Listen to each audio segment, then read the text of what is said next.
So Arwel sydd wedi meddwl am y gyfres yma, byw fel disgyblion.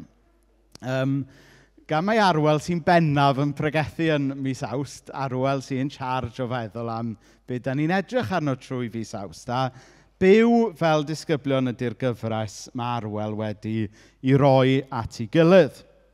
Ac a dwi'n meddwl mae'n thema bwysig iawn. Mae'n thema bwysig y dylen ni fel Cristnogion ddychwelyd ati dro ar ôl tro.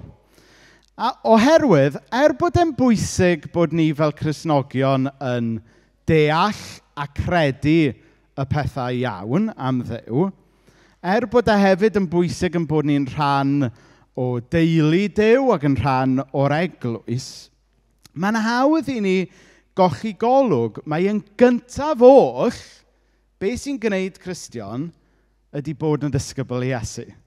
Mae credu'r pethau iawn yn bwysig, mae perthyn i'r lle iawn yn bwysig. Ond y peth bwysica ydy'r alwad a'r weithred yma o ddod a tyfu fel disgybl i Iesu Grist. Galwad cyntaf Iesu oedd i wneud, i fod ac yn i wneud disgyblion.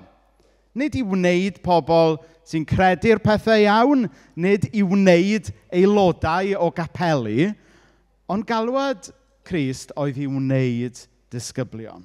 Felly mae e'n bwysig yn bod ni dro ar ôl tro yn dychwelyd i graffu beth yn union ydy bod yn ddisgybl i Iesu Grist. A dyna yw syniad y gyfres yma, ydy edrych ar y cwestiwn yna o wahanol onglau. A bore yma, yr ongl da ni yn ei gymryd ydy just 2 adnod o Ioan 8, adnodau 31 a 32, a maen nhw ar y sgrin fyna. Yna, dywedodd Iesu wrth yr Iddewon hynny oedd wedi credu ynddo. Os daliwch afael yn yr hyn dwi wedi ddangos i chi, dych chi'n ddilynwyr go iawn i mi. Byddwch yn dod i wybod beth sy'n wir, a bydd y gwirionedd hwnnw'n rhoi rhyddid i chi. So just 2 adnod bore yma, ond maen nhw'n 2 adnod sydd yn dysgu lot i ni. Maen nhw'n 2 adnod sy'n air go iawn a sy'n a lot o bethau i ni ddal gafel ynddyn nhw. Ond yn gyntaf, cyd-destun. Lle mae'r 2 adnod yma'n ffitio mewn yn y stori fawr sy'n dadbacio ei hun yn Efengyl Ioan?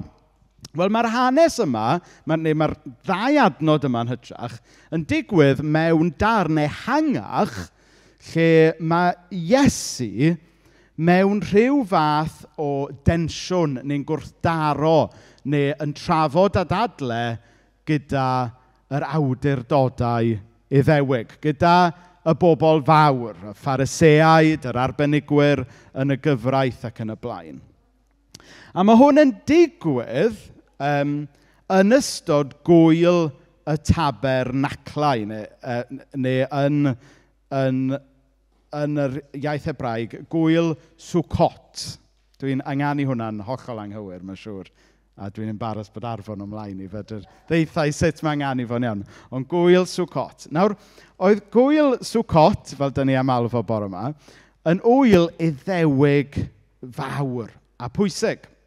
Mi oedd e'n wyl le oedd pobl yn dod at ei gilydd i ddathlu ffyddlondeb Duw. Oedden nhw'n cofio am y ffordd oedd Duw wedi bod yn ffyddlon iddyn nhw yn y gorffennol, yn arbennig yn y ffordd nath ei achub nhw o'r Aifft. Ond oedd e hefyd yn wyl le oedd pobl yn breuddwydio, hiraethu, hel syniadau ynglyn â sut oedd Duw mynd i achub nhw yn y presennol hefyd. Oherwydd, bod nhw'n cofio bod nhw wedi byw dan orthrwm y pharo, mi oedden nhw ar hyn o bryd yn byw dan orthrwm gwahanol, sef gorthrwm y Rhufeiniaid. Felly, wrth iddyn nhw gofio, oedden nhw hefyd yn hiraethu am fwy o ryddid, neu rhyddid gwahanol, rhyddid yn y presennol a'r dyfodol hefyd. A mae'n ddiddorol yn dydy bod yr Iddewon yn trefnu'r gwyliau yma i gofio am eu hanes nhw, ond hefyd bod e'n gyfle i sort of hiraethu am ddyfodol gwell. Ac o'n i wrth baratoi, nes i gymryd diwrnod allan o'r Eisteddfod pan o'n i yn Wrecsam i baratoi y neges yma. Ac o'n i'n teimlo bod e'n amserol iawn bod fi'n darllen am y Swcot, yr ŵyl genedlaethol Iddewig yma. Tra o'n ni hefyd un o'n gwyliau cenedlaethol, ni fel Cymru. Ac i ddweud y gwir, mae yna rai parallels yn does, achos pan ydych chi'n mynd i unrhyw ŵyl, tybod, Eisteddfod neu unrhyw ŵyl arall, ydych chi'n gweld hen ffrindiau, cyfarfod fyny efo teulu ehangach falle, a ydych chi'n, falle 1 munud ydych chi'n mynd i ddarlith hanes, a munud nes ydych chi'n mynd i gyfarfod i drafod dyfodol eich cenedl chi. A mae'n ddiddorol yn dydi fod pob cenedl yn ffeindio ei ffordd i gofio am yr hyn a fi, ond hefyd breuddwydio am yr hyn sy'n bosib fel petai. So, dyna oedd y cyd-destun lle mae Iesu yn rhannu y geiriau yma efo'r Iddewon fel hyn. Oedd rhyw ysbryd gwyl i'r peth, a mewn ysbryd o ŵyl, mae unrhyw beth yn bosib. Dwi'n gwybod os ydych chi wedi cael y teimlad yna. Falle bod chi wedi bod, unrhyw fath o ŵyl, gwyl Gristnogol falle. Dwi'n gwybod bod rhai pobl wedi bod i llanw, mae rhai pobl, bosib fydd yna rai mynd i David's Tent yn hwyrach mis yma. A pan ydych chi'n mynd i ffwrdd, mynd i gwmni pobl sy'n ar un galon, mae gennych chi ryw syniad bod unrhyw beth yn bosib yn does. A bod chi'n gallu diolch am yr hyn a fi, ond hefyd breuddwydio am yr hyn sy'n bosib. Felly, y pwynt dwi'n trio wneud yw, oedd yna rhyw ysbryd disgwylgar, fod yna rhywbeth mynd i ddigwydd fan hyn.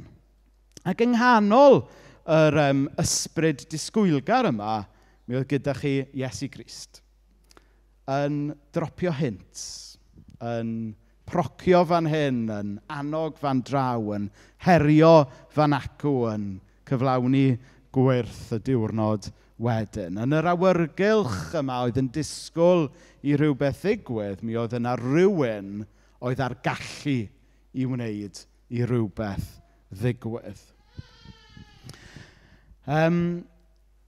Yng nghanol hyn i gyd, mi oedd Iesu yn trio helpu'r arweinwyr Iddewig i weld pethau trwy lygaid gwahanol. I weld fod Duw eisoes ar waith. Fod Duw eisoes yn torri mewn ffordd newydd i'w hanes nhw. Ond crucially, os oedd ganddyn nhw lygaid ffydd i weld. A hwnna'n bwysig, dydy. A dwi'n meddwl bod hwnna yn wers bwysig i ni heddiw. Dydy Duw byth yn cysgu. Dydy ceidwad Israel byth yn cysgu. Ond oes gyda ni lygaid i weld sut mae Duw yn gweithio yn ymplith ni heddiw.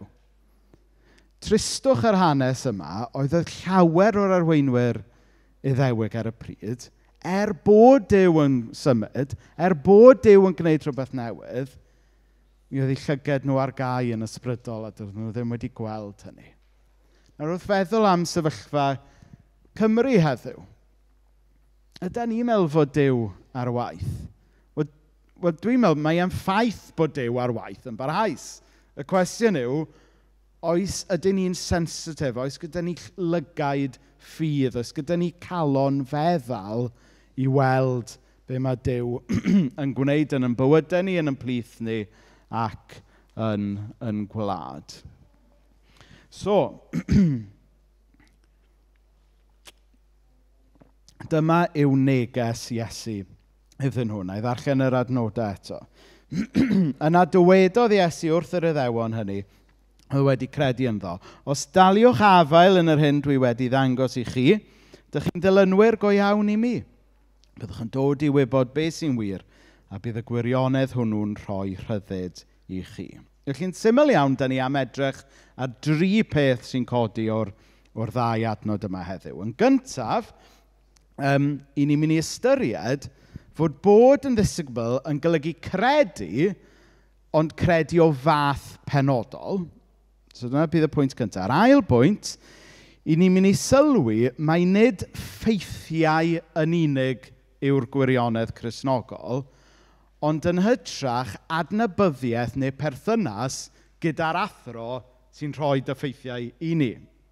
A wedyn yn drydydd, i ni anfyfyrio ar y cwestiwn o beth yw rhyddid, a fod rhyddid ddim yn ben rhyddid, ond yn hytrach bod rhyddid yw ffeindio drwy ddod yn ddisgybl i'r un sydd yn rhoi bywyd. So at y pwynt cyntaf. Bod yn ddisgybl yn golygu credu ydy, ond credu o fath penodol. Nawr, y beth cyntaf i sylwi am yr hanes yma yw nid neges oedd hwn i bobl o'r tu allan. Nid neges oedd hwn i bobl oedd ddim yn credu o gwbl. Achos mae'n dweud yn Adran 31 bod y neges i'r Iddewon hynny oedd wedi credu ynddo. So oedd rhain yn gredinwyr, tybod. Ac mae hwnna yn bwynt pwysig. Bod nhw yn gredinwyr, oedden nhw dal angen tyfu fel disgyblion. So, ni'n mynd i dir fan hyn, y paradox diddorol yma sydd yn y ffydd Gristnogol, rhwng fod yna bwynt le ni gyd angen dod i gredu. I rai mae'n digwydd dros nos, i rai mae'n digwydd mewn cyfnod yn eich bywyd chi, ond bod chi'n dod i gredu. Ond wedyn, bod yn ddisgybl, bod yn rhywbeth i chi'n gweithio arno, neu yn hytrach mae Duw yn gweithio arno chi, trwy eich bywyd. Dros y flwyddyn diwetha, nathon ni golli yr anwyl Dennis Young. Llawer ohonoch chi yn cofio Dennis yn aelod yma. Ac mi oedd e'n, cant. Oedd y bron yn 101. Oedd e wedi just 100. Ond oedd Dennis yn dweud tan y diwedd. Ac oedd e'n un o'r Cristnogion hyfryta mwy aeddfed dwi wedi cael y fraint o'i adnabod. Ond tan y diwedd oedd e'n dweud bod yna ddim dydd yn pasio lle oedd ganddo fe fwy i ddysgu ynglyn â bod yn ddisgybl i Iesu Grist. Falle bod rhai o'ch chi'n cofio, rhai o'ch chi sy'n o leia oedran fi neu hun, yn cofio y pleidlais i sefydlu'r cynulliad yn 1997.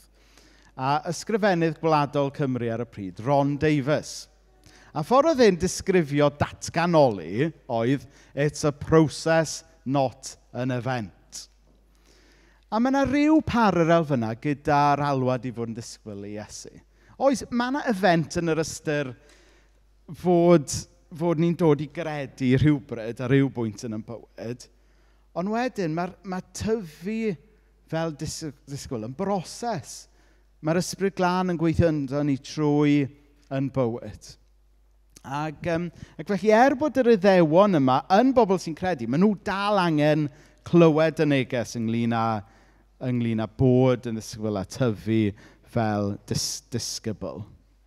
Ac yn benodol, yr hyn mae Iesu'n trafod fan hyn yw, mae nid jyst rhyw credu mewn rhyw ystyr gyffredinol sydd fan hyn, ond mae yna fath penodol o gredu.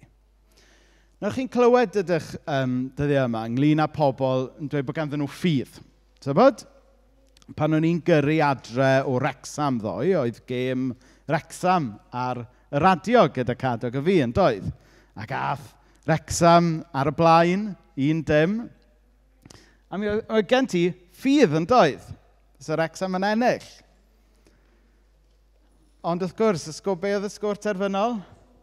2-1 i Southampton. Wel, cystal ffydd Cadog yn Wrecsam, nid y math yna o ffydd sydd gyda ni fan hyn. Mae gyda ni ffydd bod i'n mynd i fod yn ddiwrnod braf fori.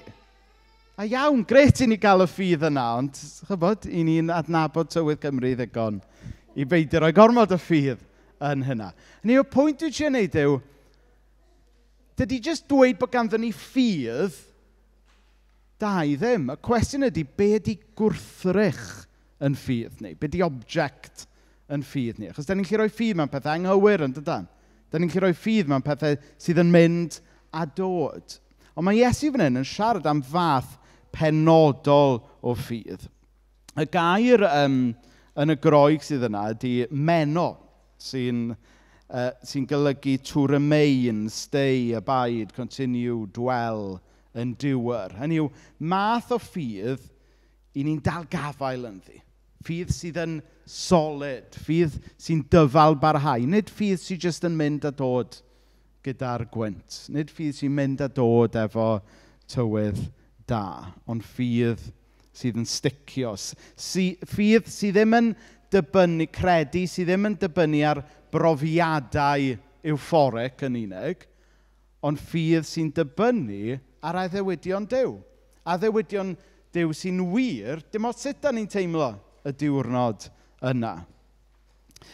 Un o'r hen emynau Cymraeg. Pwyso ar hawddfyd, hwnnw'n siglo, profi'n fi a newid byd. So, chybod, mae profiadau bywyd yn mynd a dod, yn dydy? Tyba, allwn ni ddim roed yn cred yn hynna. Pwyso ar Iesu, dyma gryfder sydd yn dal y pwysau i gyd. Dwi ddim yn mynd i canu fo mewn top 10 ar i chi, ond... Nawr, ni'n byw mewn oes a cymdeithas lle mae pobl yn newid i syniadau a'i diddordebau yn fwy aml neu trôns yn dydyn. Chybod, mae'n wir yn dydy. Wel, mewn oes sy'n mor gyfnewidiol, beth mae cael ffydd sy'n meno, yn dal gafael, yn golygu heddiw. Yn arbennig mewn diwylliant sy'n newid a symud mor gyflym. Wel, dwi'n meddwl bod un o'r pethau mae o'n golygu yw bod ni'n gofyn am gymorth yr ysbryd glân i weld y gwahaniaeth rhwng pethau sydd yn para a pethau sy'n mynd o dod.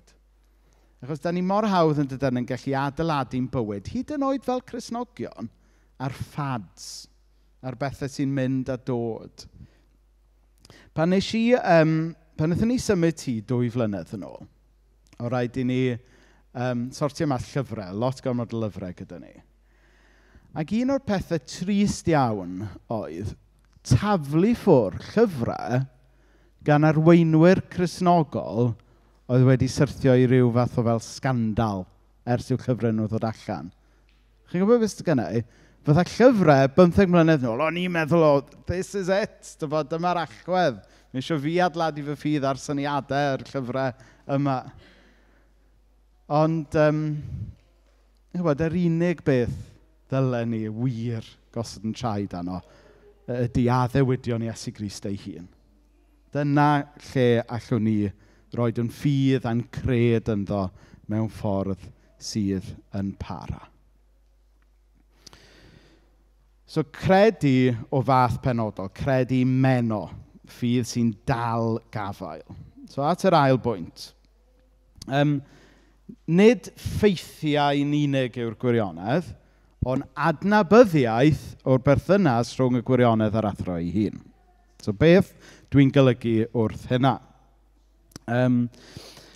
So, dyw Iesu ddim yn dweud daliwch afel yn yr hyn dwi wedi ddysgu i chi, ond be mae'n deud ydy daliwch afel yn yr hyn dwi wedi ei ddangos i chi. Achos yng nghyfnod y Testament Newydd, dyna sut oedd dysgu'n digwydd. Mi oedd e mwy fel be da ni heddiw yn meddwl am apprenticeship. Beth yw hwnna'n Gymraeg eto? Dwi'n cadw anhofio'r gair. Prentisiaeth. Oedd e mwy fel prentisiaeth, chybod? Oedd yr athro'n llythrenol yn dweud dilynwch fi. Dilynwch, nid yn unig fy ngeiriau, ond dilynwch y ffordd dwi'n trin pobl. Dilynwch y ffordd dwi'n byw. Felly, mi oedd gafael yn y gwirionedd oedd Iesu amdano, doedd ddim jyst ynglyn â credu gwirioneddau, mi oedd ynglyn â byw yn ôl ffordd yr athro a ffordd y gwirionedd. Nid fe ddysgwch chi wirioneddau, mae Iesu'n dweud, ond hytrach mae'n dweud byddwch chi'n dod i wybod beth sydd yn wir. Ac y gair Groeg fyna yw gynosthe, newn ni ddweud. Nid dyna sy'ch chi'n angen go iawn, ond chi'n ei weld ar y sgrin. Ac oedd y gair yma, chybod, mae wedi cael ei gyfieithu fel gwybod fan hyn. Mewn rhai cyfieithiadau mae nes at y gair adnabod. Ond y pwynt ydy, ystyr y gair yw bod e'n math o wybodaeth i chi dim ond yn gallu i ddeall a treiddio iddo fe os oes gyda chi brofiad o'r peth neu o'r person sy'n rhannu'r wybodaeth gyda chi. Hynny yw bod yr piece of information dim ond yn ei sens mewn perthynas gyda'r athro sydd wedi rhoi i chi. So falle bod adnabod yn air gwell fyna, no offence i unrhyw un sydd wedi cyfieithu'r Beibl. Mae'r gwirionedd yn ein gollwn yn rhydd. Ond mae'n bwysig i ni sylweddoli nad gwybodaeth yn unig ydy'r gwirionedd yna. Ond perthynas gyda'r athro sydd wedi rhannu'r gwirionedd efo ni. Person yr arglwydd Iesu Grist yn y pen draw yw'r gwirionedd, nid damcaniaeth amdano fe. Achos mae pobl lot fwy intelligent na fi, a chi, allan nhw esbonio i chi'r holl ddamcaniaethau ynglyn â Iesu Grist, holl syniadau ynglyn â Iesu, ond nid syniad am Iesu sy'n eich ryddhau chi, ond Iesu ei hun. A dyma sy'n mor hyfryd ynglyn â'r ffydd Gristnogol. Nawr, tua 20 mlynedd yn ôl, dwi'n cofio bod mewn cynulleidfa mewn sesiwn hawl i holi yn Aberystwyth, oedd yn cael ei recordio i Radio Cymru. Falle oedd rhai ohonoch chi yna hefyd, dwi ddim yn cofio. Ond ar y panel oedd yr athro Hywel Teifi Edwards, oedd yn academic o byw yn Llangenech a gweithio yn Prifysgol Abertawe. Ac yn ei ddydd oedd e'n ddyn enwog. Oedd e'n un o academics mwyaf amlwg Cymru yn ei ddydd. Ac y cwestiwn olaf yn y sesiwn yma oedd pawb ar y panel yn cael cyfle i sôn am un person fi oedd yn ddylanwad arnyn nhw. Ac mawr sioc i fi, y person oedd Hywel Teifi enwi oedd fy nhad-cu i. Ac o'n i fyna, yn y gynulleidfa, bron yn syrthio off yng Nghader. Ond oedd hwnna'n ddigon o sioc yn dda fe hun. Ond oedd y rheswm nath roed pam mae tad-cu oedd un o'r pobl mwy dylanwadol i fod yna. Anhygoel, a dyma ddwedodd e. Oherwydd mae... Dyna sut oedd e'n siarad, okay? Oherwydd mae Gareth Davies ddysgodd wrtha i, a dyma wedodd e, mae person nid safbwynt fi oedd farw ar y groes drosta i. Ych chi ddweud mawr, fe? Mae person nid safbwynt fi oedd farw ar y groes drosta i. A dyna, mae hwnna'n mynd at wraidd be mae'r adnodau yma yn trio helpu ni weld. Hynny yw nid safbwynt, nid syniad, nid eideoleg yn ei hanfod ydy'r ffydd Gristnogol. Ond perthynas gyda person yr arglwydd Iesu Grist. Ac ych chi gredu'r holl bethau iawn neu ddim i gredu nhw. Ond y cwestiwn mawr yw, ydych chi'n adnabod Iesu Grist? Oes gyda chi berthynas gyda'r person fi oedd farw ar y groes? Mae yna wahaniaeth rhwng damcaniaethau ynglyn â Iesu a'r adnabod Iesu sydd yn rhoi rhyddid i ni. Un o feini tramgwydd yr awdurdodau Iddewig yn y cyfnod yma oedd bod nhw'n gwybod i ysgrythurau i gyd. Oedd nhw'n gwybod y proffedolaethau i gyd. Oedd nhw'n gwybod y geiriau i gyd. Ond nhw heb weld bod y person oedd ei holl ysgrythurau wedi bod yn proffwydio amdano bellach yn sefyll reit o flaen i trwyna nhw. A weithiau, da ni yn gallu methu gweld yr hyn sy'n reit o flaen yn trwyna ni, yn dydyn. Yn yr un modd, chybod, mae yna beryg i ni rhai ohono ni sydd wedi'n magu yn y capel erioed. Da ni'n gwybod storis y Beibl. Da ni'n gwybod yr holl syniadau ynglyn â Duw. A meddwl bod ni'n iawn. Ond Waldo wedodd e fe, sydd falle'n bach yn... Efe na, Gwenallt, actually, wedodd. Gwenallt, sori. Gwai ni wybod y geiriau heb adnabod y gair. Mae hwnna'n cael ei orddyfynu, falle. Ond mae'n bwerus iawn, dydy. Chybod, y rhybydd i ni wylio bod ni ddim jyst yn gwybod y geiriau, ond bod ni'n adnabod Iesu sydd yn rhoi y gwirionedd, ei ras a'i gariad i ni. So ymlaen at y trydydd pwynt a'r pwynt ola bore yma.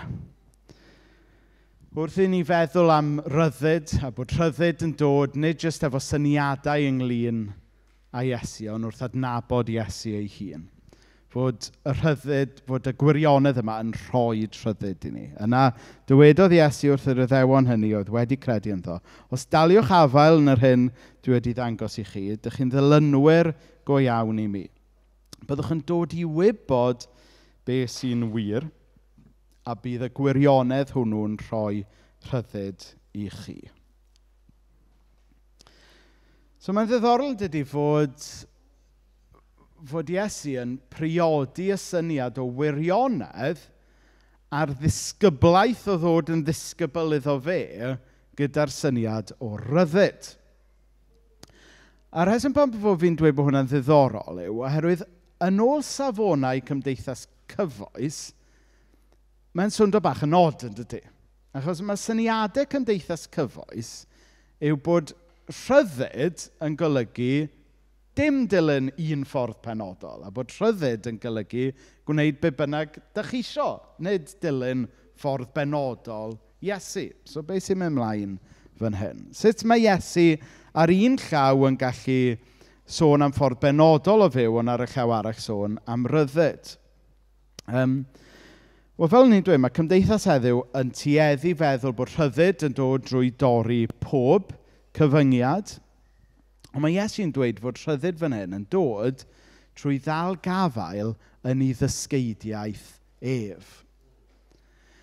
A reswm pam bod Iesu a Cristnogaeth yn gyffredinol yn credu hyn, yw da ni yn meddwl bod ni yn gallu byw y bywyd gorau, bod ni'n gallu bod pwy da ni wedi creu yn bod, wrth fyw yn ôl yr un a'n creuodd ni yn y lle cyntaf. So, mae'n gwybod pryd ydych chi brynu ffridge diwetha. Neu microwave, neu rhyw fath o appliance. Ac yn aml, os newch chi ddarllen yr instruction manual, which does neb byth yn neud, o falle bod hwnna'n wers yn ddo fe hun. Bydd yn aml yn dweud yn y peth yma, use according to manufacturer's instruction.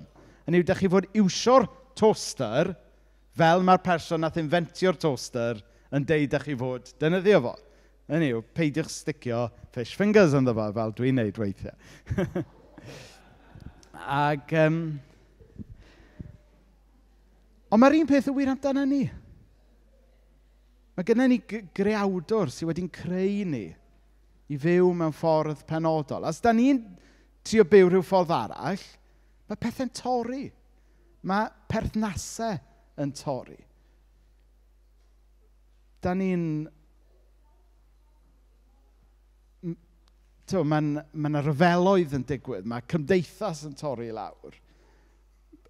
Mae'r Beibl yn galw hyn yn pechod. Ond beth ydy o'n ei hanfod ydy tor perthynas, ynde? Bod y perthynas ni efo'r un nath yn creu ni wedi torri lawr. Ond mae Iesu yn y busnes o roed popeth nôl yn iawn. Mae Iesu yn y busnes o roi chans i ni fynd yn ôl at sut oedd o eisiau ni fyw o'r dechrau. Ac os ych chi'n meddwl am y peth, mae rhieni, rhan fwyaf o'r amser, yn gwybod beth sydd orau i'w plant nhw, bod plant yn meddwl beth nhw'n licio wneud fel arall.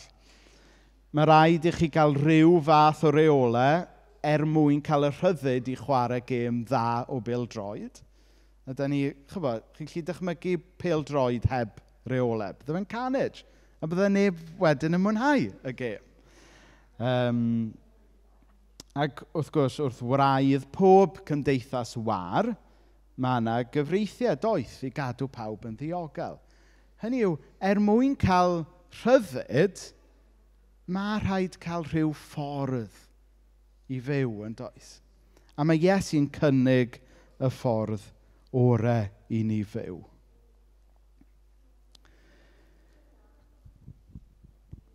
Mae rhyddid yn dechrau trwy dderbyn bod ni methu bod yn dduw ar ein bywydau ni. Mae rhyddid yn dechrau drwy sylwi mae pobl ydyn ni, a mae Duw yw a bod ni yn gallu bod y bobl orau drwy addoli a byw yn ôl ei ffordd e. A mae pethau'n mynd yn wrong pan dyn ni'n anghofio am Dduw a gwneud y fi fawr yn Dduw yn y bywyd, a pawb yn dilyn i ffordd a'i reolau i hunan. Ac felly, ar lwybr bod yn ddisgybl i Iesu, allwn ni adnabod a gwrthod ffug gobaith y byd, bod pen rhyddid yn rhoi rhyddid i ni. Ar lwybr bod yn ddisgybl i Iesu, allwn ni adnabod a gwrthod ffydd sydd ddim byd mwy na just hunan hyder. Hynny, mae'n bwysig bod ni gyd â hunan barch a gurddas, wrth gwrs.